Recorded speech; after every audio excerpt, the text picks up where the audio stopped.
प्रभु मैं तेरा तेरा तेरा, तू मेरा मेरा मेरा, मैं तेरा तेरा तेरा, तू मेरा मेरा मेरा। ये जगत जो है ना, अच्छाई और बुराई दोनों से ही चलता है। पर ये बात पक्की समझ लो कि जितने भी राक्षस तब थे या अब है, उन सबका खात्मा धर्मनिष्ठ पुरुष जरूर करता है। वो सत्य की विजय होती है। तो आप अगर सत्य पर चल रहे हैं ना, चिंता मत करिए, आप में ईश्वर का अथाह बल है, असीम ताकत है। केवल कोशिश एक रहनी चाहिए कि आप धर्मनिष्ठ रहें, आप ईश्वर में रहें और ईश्वर पर भरोसा करने वाले बने। ये वृत्ति, ये अनावृत्ति, ये अच्छाई और बुराई, ऊंच और नीच, ये तो जगत में अनादि काल से चलता आ रहा है। तो ये बुरा हो गया, ये अच्छा नहीं हुआ, ये अच्छा आदमी नहीं है, ये धोखेबाज है। अगर सब ईमानदार ही होते ना, तो जगत का व्यवहार ही चलता नहीं और आपको ईमानदारी की कीमत ही ना होती। धोखेबाज है जमाना, तभी तो हमें ईश्वर की कीमत है ना। इसीलिए ईमानदार पुरुषों की महत्ता है। इसीलिए दोनों जरूरी है। आपके शरीर में आंख भी है ना, दिमाग भी है, तो नाभि के नीचे के अंग भी है। सभी अपना अपना काम कर रहे हैं। आपको नीचे के अंगों को हाथ लगाते ही हाथ धोना पड़ता है ना। सिर से लेकर पांव तक आपके शरीर में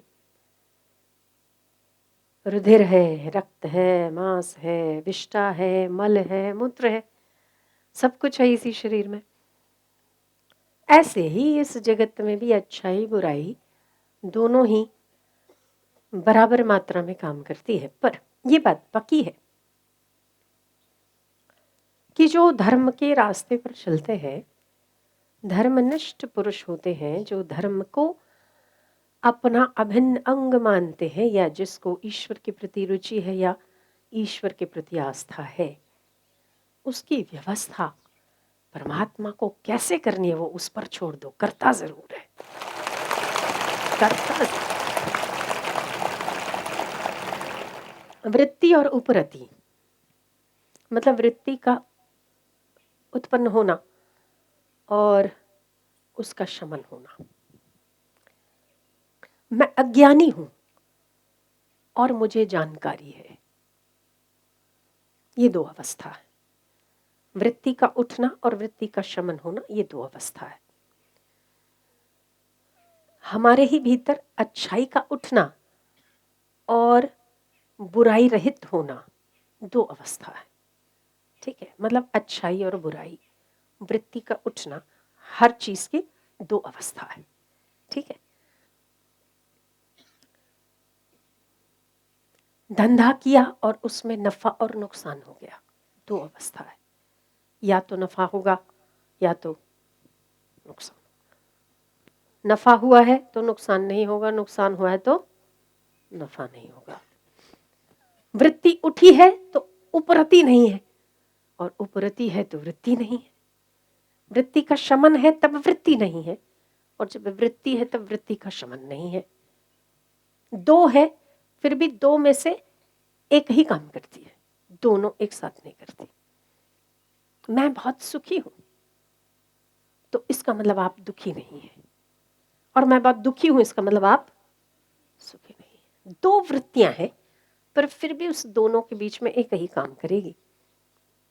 मुझे बहुत फायदा हुआ ये काम करने से, मुझे बहुत फायदा हुआ, या मुझे बहुत आनंद हुआ। फायदा हुआ, आनंद हुआ, इसका मतलब आपको नुकसान नहीं हुआ और आप शोकातुर नहीं है, क्योंकि आप आनंद में। यदि आप शोकातुर हैं तो आप आनंद में नहीं है। ये जो दो चीजें साथ साथ चलती है, उपरति वृत्ति, नफा नुकसान, ज्ञान अज्ञान, जानकारी और बेवकूफी, विद्वता और मूढ़ता, अच्छाई और बुराई, सज्जनता और आसुरी प्रवृत्ति, आसुरी प्रकृति, ये सब कुछ आपके इर्द गिर्द, आपके भीतर से लेकर बाहर तक आप इसको महसूस करते होंगे। सुख को, दुख को, वृत्तियों को, मन को, चंचलता को, उपरति को। कभी कभी शांत भाव होता है, कुछ करने का मन नहीं होता, आप ही में वो चीज़ है। और कभी कभी मन इतना चंचल है कि शांत होने का नाम नहीं लेता। ठीक है ना? दोनों चीज़ें आपके भीतर है। ये है तो वो नहीं है, वो है तो ये नहीं है, पर है तो दोनों आपके भीतर ना। पर ये बताओ कि ये जो भी चीजें आपके भीतर घटित होती है, उसका ज्ञान तो आपके पास है, उसमें परिवर्तन नहीं है। दो चीजों में से एक चीज घट रही है, एक चीज कम रही हो रही है, एक बढ़ रही है, एक में कटौती हो रही है, पर इसके ज्ञान में कोई कटौती नहीं है। मुझे नफा है, मुझे नुकसान है। नफा और नुकसान दोनों का ही ज्ञान ही तो है। ये नुकसान है और ये नफा है, इसका भी तो ज्ञान ही है। मैं अनजान हूं, मैं बेवकूफ हूं, ये भी तो ज्ञान है ना? मुझे पता नहीं चलता है, ये पता तो आपको चल रहा है। मैं मूड हूं, मैं बेवकूफी कर बैठा जी, उस पे भरोसा कर बैठा। कई बार आप कहते हैं मैं बेवकूफ था, जो मैं भरोसा कर बैठा। मैं बेवकूफ था, इस बात का भी तो जानकारी आपको है ना। अज्ञानी कैसे हुए आप? आप सबसे बड़े ज्ञानी हो। वृत्ति उठ रही है या नहीं उठ रही है, नफा हो रहा है या नुकसान हो रहा है, लाभान्वित हो रहे हो या नुकसान में जा रहे हो, शोकातुर हो या कामातुर हो, इस ज्ञान से आप कभी भी बाधित नहीं हो। आप ज्ञानवान हो, अज्ञान आपको बाधित नहीं कर सकता। मैं अज्ञानी जीव, संसारी जीव क्या करूंगा? ये भी तो ज्ञान है ना कि आप संसारी हो, कहां आप अज्ञानी हो?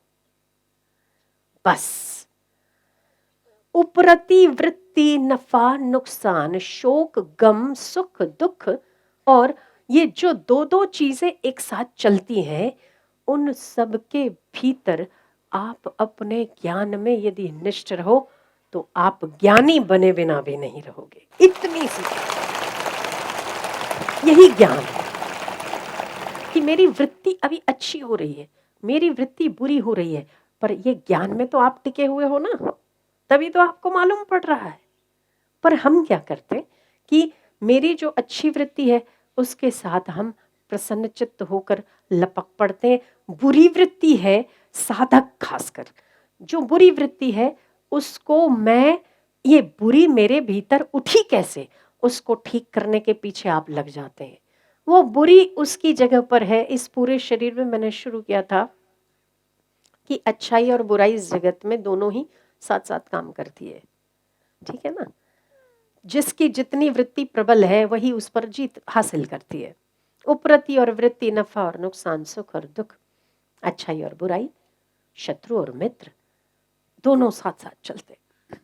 तो इन्हें अपना काम करने दो और आप अपने ज्ञान में निष्ठ रहो कि ये वृत्ति और उपरति, ज्ञान और अज्ञान, अच्छा और बुरा, इसका ज्ञान मुझे हो रहा है तो मैं साक्षी चेतन अजर हूं, अमर हूं, ये बदलने वाले।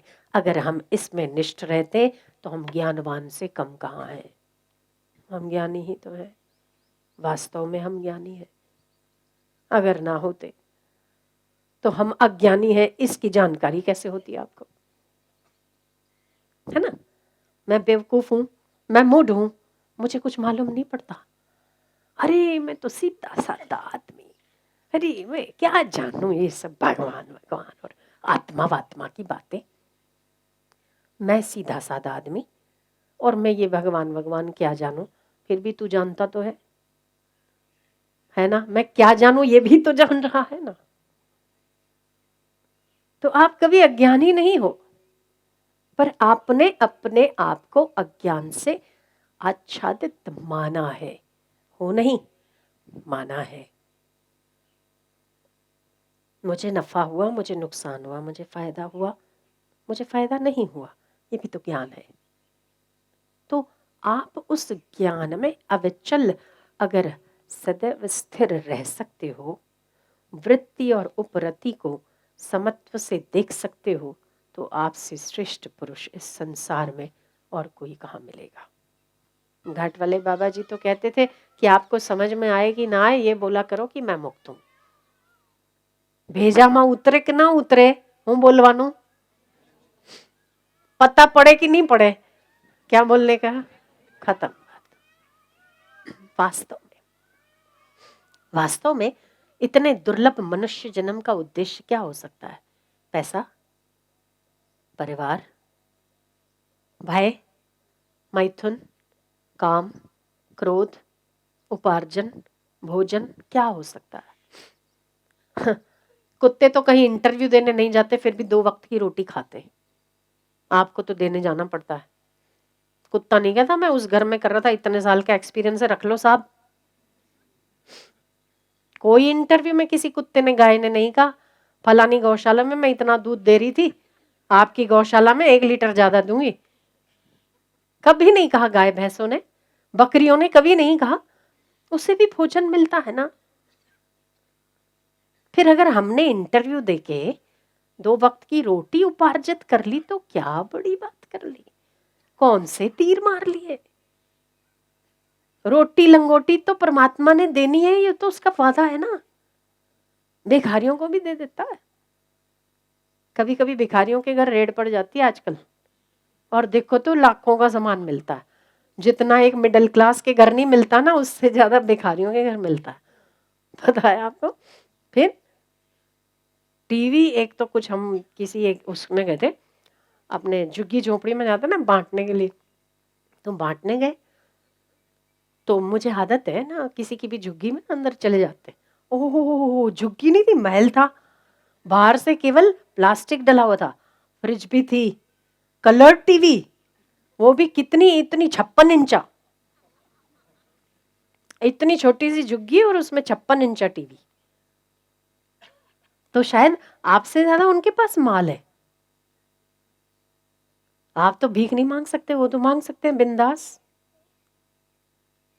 आपको शर्म आती है, उन्हें शर्म नहीं आती, सारी दुनिया उन्हीं को दे जाती। वो 2 रुपए, 5 रुपए, 10 रुपए। आजकल तो भिखारियों का 1 रुपए से काम कहाँ चलता है। बोले गए जमाने साहब, अब तो 10 रुपए चलते हैं। वो भी बड़े से शान से कहते हैं 1 रुपया दो, तो हाथ में नहीं पकड़ते। 1 रुपए में क्या आता है, कुछ नहीं।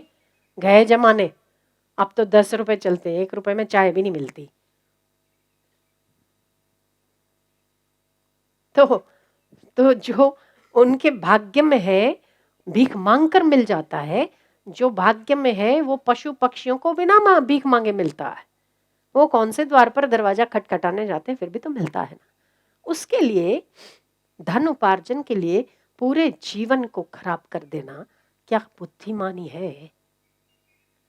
अगर आप ध्यान से सोचेंगे ना, तो आपको लगेगा, महसूस होगा कि ये मनुष्य जन्म इसीलिए सबसे अलग और सबसे अच्छी योग्यता वाला इसीलिए मिला है, ताकि आप इसी जन्म में परमात्मा की प्राप्ति कर सको, परमात्मा की ओर आगे बढ़ सको और परमात्मा को अपना मान सको। इसीलिए, वरना क्या प्रयोजन है इसका? खाना पीना रहना सोना बस खत्म ना। तो आप दुख सुख नफा नुकसान हानि लाभ में समत्व प्राप्त करो, ये हमारे जीवन का उद्देश्य होना चाहिए। यो माम पश्यति सर्वत्र, जो मुझे सब भूतों में देखता है वह मुझसे दूर नहीं और मैं उससे दूर नहीं, मैं उससे अदृश्य नहीं और वो मुझसे अदृश्य नहीं। यही लक्ष्य मानव जीवन का है और होना भी चाहिए। यदि आपका लक्ष्य इतना ऊंचा है ना, तो आपके संसार का कमाना, खाना, पीना, बच्चों को जन्म देना कुछ भी बंधन रूप नहीं होके खेलवत हो जाएगा। जैसे खिलाड़ी खेल कैसे खेलता है,